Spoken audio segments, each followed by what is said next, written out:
Tra i comuni dove in primavera si andrà a votare c'è anche quello di Porto Empedocle.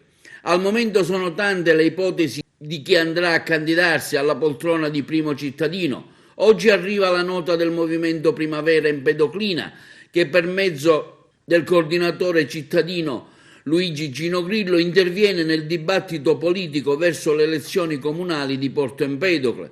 Il nostro movimento, afferma Gino Grillo, ha deciso di essere presente alle prossime elezioni amministrative a Porto Empedocle con un proprio candidato.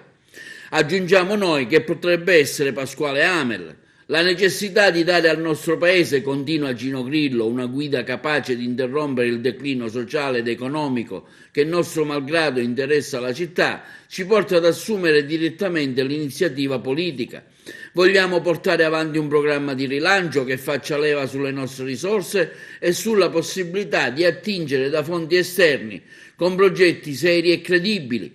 Contiamo, continua Gino Grillo, di costruire un gruppo di persone che con la loro capacità e professionalità ci aiutano a far rinascere Porto Empedocle per garantire un futuro ai nostri figli. L'attuale sindaco Ida Carmino riproporrà ovviamente la sua candidatura. Dopo 5 anni di mandato i cittadini della città marinara giudicheranno il suo lavoro, se ha fatto bene o no, con il voto. Ricordiamo che Ida Carmina fu eletta 5 anni fa con un plebiscito raccogliendo circa 6.400 voti al primo turno, con una percentuale del 71,31%, ottenendo 2 seggi al Consiglio Comunale e successivamente eletta al ballottaggio con Orazio Guarraci. Tra gli altri papabili che hanno già manifestato ai media la sua candidatura c'è l'attuale direttore dell'Ispettorato del Lavoro, politico di grande esperienza, e l'ingegnere Salvo Iacono che, forte della conoscenza del territorio empedoclino, con una forte coalizione di centrodestra proverà a essere eletto. L'ingegnere Iacono è vicino alle posizioni politiche dell'attuale vicepresidente dell'ARS, onorevole Roberto Di Mauro, che proverà a vincere le elezioni anche nella città di Camilleri, dopo la schiacciante vittoria ottenuta ad Agrigento col dottore Miccichè.